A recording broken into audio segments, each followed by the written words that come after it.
খেলোয়াড়দের কেউ জোরালোভাবে বলেনি বিশ্বকাপ না খেলার সিদ্ধান্ত ভুল হচ্ছে। সাবেক ক্রীড়া উপদেষ্টা আসিফ নজরুলের এমন মন্তব্যের জবাবে টি-20 অধিনায়ক লিটন দাস মজার ছলেই বললেন, পদে না থাকার পর মানুষ অনেক কিছুই বলতে পারে, যখন শেষ হয়ে যায়।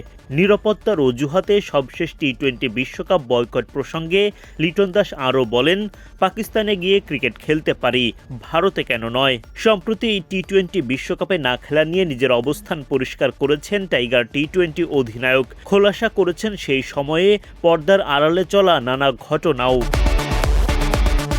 দেশের প্রথম সারির দৈনিক প্রথম আলোকে দেয়া এক সাক্ষাৎকারে লিটন দাস বলেন, বিপিএলের মাঝখানে আভাস পাচ্ছিলাম বাংলাদেশ যাবে না হয়তো বিশ্বকাপ খেলতে। কিছু জিনিসের হয়তো কোনো উত্তর থাকে না। আমি বাংলাদেশ টিম পরিশ্রম করি, আলটিমেট গোল হলো বিশ্বকাপ। আপনি যখন জানেন ওইখানে আপনার কন্ট্রোল নেই, আপনার তো ওইখানে সময় কাটানোর প্রয়োজন নেই। যখন জানতে পারলাম যাবে না, 2-1 দিন খুব আপসেট ছিলাম। বিশ্বকাপে না যাওয়ার চেয়ে বেশি আপসেট ছিল ক্রিকেটটা আবার কবে শুরু হবে। বাংলাদেশ ভারতের মাটিতে বিশ্বকাপ খেলতে যাবে না, সেটা তৎকালীন সরকার আগে সিদ্ধান্ত নিয়েছিল।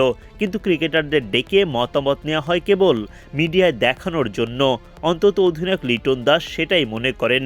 আসিফ নজরুলের সঙ্গে ক্রিকেটারদের ওই বৈঠক প্রসঙ্গে তিনি বলেন, সেখানে প্রশ্ন আউট ছিল। আমরা কেবল গিয়েছিলাম চা খেতে, পার্টিসিপেট করতে, দেখানো একটা। মিডিয়াতে যে আমরা প্লেয়ারদের ডেকেছি, আমাদেরও চিন্তা ছিল আমরা যাচ্ছি এসি রুমে বসে একটু চা খাবো, এই আর কি। ওই বৈঠকে ক্রিকেটারদের কাছে জানতে চাওয়া হয় বিশ্বকাপ প্রসঙ্গে তারা কি চান। ক্রিকেটাররা জানান তারা খেলতে চান বিশ্বকাপ, তবে তাদেরকে জানানো হয় ভারতের মাটিতে নিরাপত্তার শঙ্কার কথা। ক্রিকেটারদের পক্ষ থেকে পাল্টা পাকিস্তানের প্রসঙ্গও তোলা হয়, যদিও শেষ পর্যন্ত আর বিশ্বকাপে যাওয়া হয়নি টাইগারদের। লিটন দাস আরও বলেন, আমাদের কাছে জানতে চেয়েছে আমরা কি চাই, আমরা প্লেয়ার কি চাইব।